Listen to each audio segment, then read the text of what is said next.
За сайн байцгаана уу? Өнөөдөр бид Германы философч Ричард Давид Фрейхтийн "Би хинбэ, тийм гэвэл хэдэн бий вэ" гэсэн энэ номны за 1-р бүлэг, за 60-р нүүр "Маахын туршлага би гэж хинбэ" гэсэн энэ сэдвийн дагуу ярилцах гэж байна.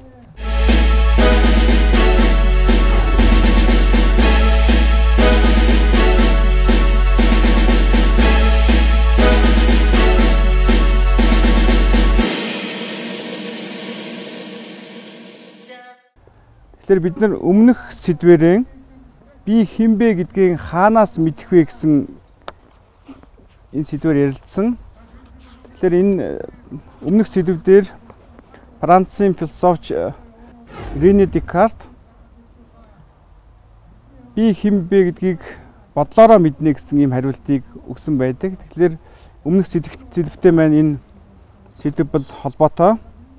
За энэ сэдвтэй холбоотойгоор яригдах хүн бол тэгэхээр 1838-аас 1916 оны үед амьдарч байсан Австрийн физикч, философч Эрнст Маахын тухай ярих юм аа. Эрнст Маах Австрийн Вен хотод математик байгалийн ухаанаар суралцаж төгссөн. Цахилгааны чиглэлийн докторийн зэрэг хамгаалаад математик, физикийн профессороор ажиллаж байжээ. Дууны хурдыг анх тооцоолж гаргасан тухайн үедээ Исаак Ньютоны физикийг шүүмжилж байв. Мөн Альберт Эйнштейний гаргасан релятивитийн онолыг сэтгчдийн нэг. Пуужингийн загварын туршилт шингэний динамикийг судалж байсан түүнийг Сут Эйнштейн багшаа хэмээн хүндэлдэг байжээ. Мэдрэхүйн психологи гэсэн шин салбарыг үүсгэсэн.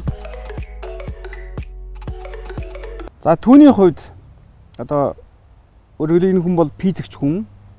Тэгэхээр өмнө нь бас ямар чиглэлээр бас судалгаа хийж байсан гэдэг нь яг философийн Ньютон ч гэсэн бас холбоотой байдаг. Тэгэхээр ерөөсөө туршлагаар нотлогдох эсвэл тооцоолж болох зүйлийг л одоо хүлээн зөвшөөрөх учиртай гэж үзсэн байдаг. За ингээд бид шалгуураараа одоо философийг шүүж үзээд бүхэлд нь нэр нь бол хангалттай үнэлгээг өгсөн байдаг. За түүний одоо энэ онолоор ерөөсөн ертөнцийн дээрх бүх зүйлийг одоо бүх зүйлүүд бүгдээрээ мэдрэхүү гэж хэмээх техник элементээс одоо бүрднэ гэж ингэж үзсэн. За тэрээр өмнө нь одоо дуализмын одоо Декартийн дуализмыг одоо шүүмжилж монизм гэдэг ийм одоо онолыг одоо илүүд одоо авч үзсэн байдаг. Дуализм гэдэг нь латинаар хоёрдмол гэсэн утгатай үг. Дуализм нь материалог зөв болон оюун санааны их үүслийн тухай, эсрэг тесрэг үйлслийн тухай онол юм. Монизм гэдэг нь олон төрлийн мэт санагдаж байгаа оршин тогтнол эсвэл субстанцууд нь эцэстээ бүгд нэг л зүйлээс ихтэй. Дэлхийн ертөнцид зөвхөн нэг л хууль зүйн тогтолцоо байдаг гэдгийг баримтлах философийн сургаал юм. Хоёр болон түүнээс дээш субстанц байдгийг таамагладаг дуализм, плюрализмыг бодвол монизм нь олон дотоод үр дагавартай. Эрнст Маахын хувьд тэгэхээр мэдрэхүйн одоо онолыг анх одоо бий болгосон юм хүн. Тэгэхээр энэ мэдрэхүйн онолын одоо хамгийн гол онцлог юу вэ гэхээр бийг үгүйсгэсэн. За би гэдэг бол өөрчлөгдөшгүй тодорхой нарийн хэл хязгаартай тийм нэгж бишээ гэж үзсэн. За хүний тархин дотор би гэж үгүй. Зөвхөн гадаад элементүүдтэй үргэлжийн харилцаатай мэдрэхүүнүүд л би гэж одоо ингэж үзсэн байдаг. За тэгээд философийн өвд оруулсан түүний хувь нэмрийг одоо дараах өгүүлбэрт одоо буусан байдаг. За тэр өгүүлбэр нь юу вэ гэхээр бийг аврах арга үгүй. Эрнст Маах. За өөрөөр хэлбэл ер нь бол одоо бийг үгүйсгэсэн, бийг ач холбогдолгүй гэж одоо үзсэн одоо ийм одоо онолчийн тухай бид ярьж байна. Тэгэхээр энэ анхны ер нь бол бийг анх ач холбогдолгүй гэж үзсэн хүн бол анхны хүн бол Маах биш байсан. Тэгэхээр Махаас өмнө Дэвид Хьюме гэдэг Шотланд худалдаачин ир. За хүний мөн чанарын трактат гэсэн номондоо анх одоо би гэдгийг үгүйсгсэн одоо ер нь бол ач холбогдолгүй юм а гэсэн ийм санааг анх гаргасан байдаг юм аа. 18 дугаар зуунд амьдарч байсан Дэвид Хьюме бол Шотландын нийслэл Эдинбург хотноо хуулийн ажил эрхэлдэг ядууфтар тайжин гэр бүлд төрсөн хүн. Декартийн тухай өгүүллээс таны мэдэх болсон Лафлеш коллежид суралцаж төгссөн. Мөн Эдинбургийн их сургуулийн боловсролтой гэдгээс цааших намтар нь хувь хүний тухай гэхээсээ илүү гүн ухаан түүх болно. Хьюме учир шалтгаан үзэгдэл ойлголт болох талаас нь анх удаа жинхэнэ ёсоор тууштай судалжээ. Түүний дүгнэлт гаргалгаа шалтгаанчлал хэмээх философт үндсэн ойлголтын хэмжээнд тавигдсан салбар болсон юм а. За тэгэхээр бидний нэгэнд одоо ийм онол гараад ирж байна. Тэгэхээр өмнө нь бол би бодснороо би бодон тэгснээр би байна гэж анх Декарт одоо ийм томьёол гаргаж ирж байсан. Гэтэл Махын хувьд бол бийг аврах арга үгүй гэж одоо ийм томьёолыг гаргаж ирсэн. За нэгэнд одоо өөрөөр бийг үгүйсгэж байгаа учраас ерөөсөө би гэдэг бол үнэхээр төөрөгдөл байсан юм уу? Төөрөгдөл байсан юм уу? Гэдэг ийм асуулт гарч ирнэ. За ер нь одоо өрнөдлийн философчид нийт одоо 2000 гаруй жилийн турш одоо биеийн ертөнцийн юм үзэгдэлтэй харилцдаг тухай одоо мэдээж мэтээр авч үзэн буруу ташаа одоо ярьж байсан болж таах уу гэдэг ийм асуултаас гарч ирнэ. За тэгвэл хэрвээ энд одоо минийх биш гэдэг тий Мах болон Хьюмегийн асууснаар хин тэгээд одоо уншигч тамтаа за энэ одоо бидний одоо чинь үзүүлээд байгаа энэ номны мөрүүдийг уншиж байна вэ гэдэг ийм асуулт бас тавигдах юм аа. За энэ асуултыг тэгэхээр янз бүрийн мэргэжлийн хүмүүсээс одоо энэ номонд одоо бичснээр янз бүрийн мэргэжлийн хүмүүсээс асууж үзсэн байдаг.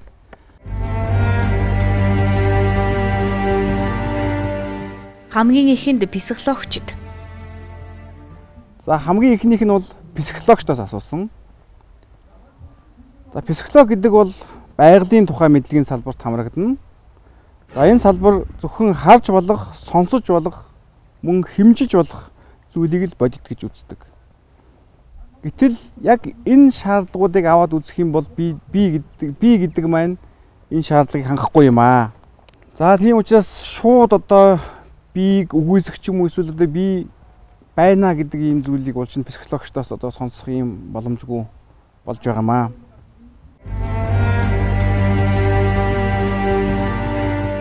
Тэгвэл тарих судлаачид за тарих судлаачдын хувьд би байдаг гэдгийг одоо хүлээн зөвшөөрөхийн тулд тэгэхээр бийг одоо удирддаг мөн үйлдвэрлэдэг ямар нэгэн орон зай одоо ямар нэг ареал эсвэл төвийг одоо тархин дотроос олох.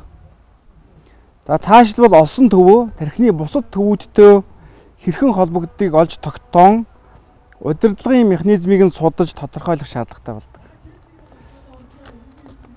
За тэгээд цаашилбал за мэдрэлийн импульсийн цахилгаан импульсийн дамжуулалт химийн урвалыг ингээд судалж үзээд за энэ бүхний үндсэн дээр яг үгээр бидний хайгаад байгаа бие гэдэг маань одоо яг ийм юм байна гэдэг зүйлийг л гаргаж ирэх ёстой. Гэхдээ хэрвээ одоо яг иймэрхүү зүйл одоо жишээ нь яг тарих судлаачдын хайж байгаа шиг одоо тийм зүйл тархин дотор хэрвээ олддог бол одоо жишээ нь яах вэ гэдэг асуулт.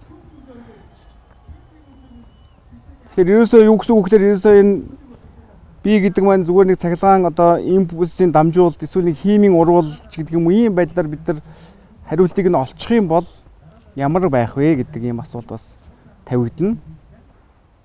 Гэтэ энэ бол жишээлбэл энэ номонд одоо зөвлөлөн хийснээр хүүхэд тоглоом дотроос одоо нэг жижигхэн ийм одоо баадуу ч юм уу нэг ийм зүйл олох юм бол одоо урам нь хурахтай адил ийм зүйл болно гэж ингэж зөвлөсөн байдаг юм аа. Тийм учраас аз удахад яг ийм зүйл үнэхээр одоо хүртэл тийм зүйл бол олдоогүй. 19-р зууны үед амьдарч байсан Антон Рудольф Вирхов ин хэлжээ. Би маш олон задлан шинжилгээ хийснийхээ дараа сүнс гэхээр зүйлийг хүний биеэс олсонгүй гэсэн. Өөрөөр хэлбэл биеийн төв гэхээр зүйл тархин дотор байхгүй гэсэн үг. Эндээс харахад одоо биеийн тухайн асуудал гэдэг бол нэлээд тийм одоо төвөгтэй шууд хариулцахад төвөгтэй ийм одоо асуулт гэдэг нь ойлгомжтой. Тийм ч учраас одоо сүүлийн одоо 200 гаруй жилийн туршид философчид бие гэдэг нь одоо тархин доторх одоо нэг субстанц юм а гэж одоо нотлохыг ер нь оролдоогүй байдаг. За тухайлбал Иммануэл Кант за бие нь бол дотоод мэдрэмж, бие бол гадаад мэдрэмж гэсэн байдлаар маш бүрхэг орхисон байдаг гэдгийг тэмдэглэсэн байна. За ер нь бол одоо биеийг тэгээ тархи судлаачид олж чадахгүй байгааг бас гайхаад байх хэрэггүй юм а гэж. Ерөөсөө одоо тархины одоо зураглал гэж бий, бүтцийн үндсэн хэсгүүдийн одоо зураглал гэж бий. Тэгэхээр тархины одоо үндсэн хэсгүүд дотроос одоо биеийг хайгаад бол үнэндээ бол ийм зүйлийг олох боломж байхгүй. Ямар нэгэн байдлаар одоо тархины зураглал дээр за бие гэдэг бол энэ юм а гэдээ ингээд зоогоод тэмдэглэх юм бас боломж үнэндээ байхгүй юм а. Цаашаага тэгэхээр өмнө хэлсэн бид нар энэ философийн олон одоо асуудлуудыг тухайн онолчид бас хэрхэн томьёолж байсан бэ гэдгийг тайлбарлахаас гадна орчин үеийн одоо тархи судлал, психологийн талаас нь, зан төлөвийн судлалын талаас нь мөн одоо ямар байдлаар тайлбар гарах боломжтой вэ гэдэг дээр бас бид нар яг энэ ном маань өөрөө маш олон сонирхолтой тайлбаруудыг өгсөн байдаг. За тэгээд ерөөсөө энэ бие гэдэгтэй холбоотой энэ судалгаатай холбоотойгоор тархи судлалынхны хувьд бас нэг ийм хариулах нэг ийм боломжийг тэгэхээр Английн нэрт одоо тархи судлаач, психологч Оливер Сакс гэдэг хүн одоо хэвийн бус хүмүүсийн судалсны үндсэн дээр дэвшүүлсэн. Британи Америк гаралтай мэдрэлийн эмч, зохиолч, химийн ухаанд шимтгч Оливер Сакс, Нью-Йоркийн их сургуулийн анагаах ухааны сургуулийн неврологийн тэнхимийн профессор. 2007-оос 2012 оны хооронд Колумбиагийн их сургуульд ажиллаж байсан. Үүнээс өмнө Альберт Эйнштейний анагаах ухааны коллежийн Ешивагийн факультетэд олон жил ажиллажээ. Тэрээр мэдрэлийн эмгэгтэй хүмүүсийн бодит кейсээс сэдвлэн бичсэн ном нь бестселлер болж байсан. За энэ хүний гаргасан анх санааг үндсэндээ 20 жилийн туршид эрдэмтэд наривчлан судлаад ямар дүгнэлтэнд хүрсэн бэ гэхээр зөвхөн нэг бие биш харин одоо янз бүрийн олон биеийн төлөвүүд байдаг гэсэн таамаглалыг дэвшүүлсэн. За тухайлбал ямар байх вэ гэхээр чинь одоо биеийн бие гэж байна. За өөрөөр хэлбэл биеийн бие гэдэг бол яг гэхээр ерөөсөө одоо өөрийн биеэр амьдарч одоо байгаа энэ төлөв гэсэн үг тийм ээ. Маш олон одоо бараг 10 гаруй ийм биеийн төлөвүүдийг жишээлбэл одоо гаргаж ирсэн байдаг. За энд бол жишээ нь байршлын бие гэдэг бол жишээ нь би яг одоо хаана байгаа вэ гэдгийг жишээ нь бас зааж байгаа. Гэх мэтлэнгээр за мөн одоо мараалын бие гэж байна. За мараалын бие гэдэг бол жишээ нь надад сайн мууг бас хэлж өгдөг юм бие. Өөрөөр хэлбэл нэг бие гэж байхгүй. Харин биеийн олон төлөвүүд байдаг. Энэ олон төлөвүүдийн алинд нь ч ямар нэг байдлаар саатлууд гарч болно. За тэгээд бас нэг сонирхолтой тархи судлаачдын хувьд ингээд олон төлөвүүдэд ингээд хуваасны дараагаар яг тэр төлөвүүдийг нь одоо ямар нэгэн байдлаар судлаад хэмжээд ийм одоо боломжууд гарч ирсэн. За тухайлбал одоо биеийн саяын өмнө хэлсэн биеийн болон одоо байршлын бие гэхэд тархины парцеллопины одоо идэвхжлээр одоо харагддаг ч гэдэг юм уу. Ийм одоо юмнуудыг гаргаж ирсэн байдаг.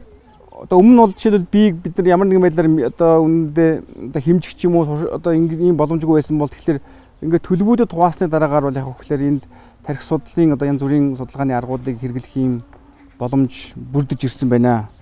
За гэхдээ энэ бол зүгээр одоо бас л нэг бид энэ бол одоо бүрэн батлагдчихсан одоо онол биш. Тэгэхээр энэ бол нэг эсэх юм байгаа. Гэхдээ энэгээр жишээлбэл одоо яг одоогийн байдлаар бол яг үгээр энэ юунуудыг тайлбарлах юм боломж нь бүрдэж байгаа юм гэсэн ийм үг юм аа. За нөгөө талаасаа хэлэх юм бол тэгэхээр ерөөсөө нэг бие гэж байхгүй, биеийн олон төлөвүүд байдаг. За өөр юу гэж хэлэх вэ гэхээр ерөөсөө бие гэдэг маань ерөөсөө нэг ийм олон төлөвүүдийн ийм холц байх нэ гэдэг ийм санаа гарч ирнэ. Тэр төлөвүүд маань жишээ нь магадгүй зарим нэг дээр нь саатлал гардагч гэдэг юм уу. Эннээсээ хамаараад тэгэхээр чинь бие гэдэг маань бас өөрөө янз бүрийн байдлаар одоо илэрхийлэгдэх юм боломжтой гэж ийм зүйлийг өөрөөр хэлбэл ерөөсөө бидний тархин дотор ерөөсөө нэг юм холилдсон одоо холц байж тарах нэ. За гэхдээ яг үнэндээ тэгэхээр бидний одоо өдөр тутмын ухаанд бүгдээрээ нийлээд нэг юм цогц байдлаар одоо буудаг гэсэн үг юм аа. Би гэсэн төлөвүүд байж болох ч шууд итгэж болохгүй. Энэ бол судалгааны нэг хэсэг юм. Гэхдээ маш амжилттайгаар тайлбарлагдаж байгаа онол юм. Тарих судлаачид бие хэрхэн боловсрдгийг наривчлан судалж үр дүнгуудыг гаргаж авсаар байна. Хүүхдэд одоо дөнгөж төрсөн хүүхэд одоо 18-аас 24 сартаа одоо бие гэсэн сэтгэл бүрдэж эхэлдэг. За яг энэ үед хүүхэд бол одоо фото зурган дээр өөрийгөө бас таньж эхэлдэг. За тэгээд хожуу яг нийгмийн хариуцлага үүрэх би одоо хууль эрх зүйн бие хүн одоо үүсдэг юм одоо байна. За энэ одоо саяхан хэлж байгаа сүүлийн чадрууд бол шилжилтийн наснаас хойш одоо тархинд хөгждөө гэсэн ийм зүйлүүдийг хэлсэн байдаг. За тэгээд эдгээр тайлбар нь юу хэлж өгнө гэхээр одоо бие хүний хөгжлийг нь тодруулаад бие гэдэг бол сэтгэлтэй салшгүй холбоотой одоо болохыг одоо харуулж байгаа юм аа. Бие хүний хөгжлийн тал хувь нь төрөлхийн олон чадваруудаас хамаардаг. Хүүхдэд 0-5 наснда юуг үзэж туулснаас хамааран зан төлөвийнх нь 30-аас 40% төлөвшөж, хожим гэр бүл, сургууль зэргээс авах нөлөөлөл нь 20-30% байдаг гэсэн судалгаа бий. За эндээс үзэхэд бол ерөөсөө одоо биеийг судлана гэдэг бол маш төвөгтэй өвөрмөц ийм асуудал болж таарч байна. Эцэст нь ерөөсөө хүн гэдэг бол биегээр одоо залуурдуулдаг гэсэн энэ одоо хуучны төсөөлийг бас шууд үүсгэж болохгүй гэдгийг бас энэ номонд дурдсан байгаа юм аа. За өөрөөр хэлбэл яг энэ одоо бодит байдлыг нь мэдрэгдэж байгаа бодит байдлыг нь байгалийн болон одоо мэдлэгийн салбарт бас тийм амархан хялбархан байдлаар тайлбарлаж чадахгүй байгаа юм аа гэдэг. За ямар ч үгүй гэсэн анх сая миний өмнө хэлсэн Эрнест Махын одоо тодорхойлсноор биеийг одоо өөрчлөгдөшгүй тодорхой хатуу хэл хязгаартаа нэгж гэж үзэж болохгүй гэдэг бол зөв байжээ гэдгийг бас энд дурдсан байна. За гэхдээ жишээ нь түүний хэлснээр ерөөсөө мэдрэхүүнүүд дангаараа ертөнцөөр аялдаг. Ерөөсөө ганцхан мэдрэхүү гэдэг элементээс бүрддэг гэдэг бол бас яг ингэж одоо хэлэхэд бол бас биш юм аа. За тэгээд би гэдгийг бол ерөөсөө бүр үнд суурьаар ингээд судлыг гэх юм бол тарих судлал дахиад одоо маш олон 10 жил цаашаа хөгжих юм шаардлагатай болж байна. За эцэст нь хэлэхэд ялангуяа сүүлд яригдсан хоёр сэдвийн хүрээнд би хинбэ гэдгээ чинь хаанаас мэдэх вэ? Би гэж хинбэ гэдэг энэ асуулт гэдэг бол одоо орчин үеийн тарих судлалын талаас авсан ч гэсэн бас нэлээд төвөгтэй цаашаа дахин судалгаа хийгдэх шаардлагатай ийм сэдв болох нь одоо харагдаж байна.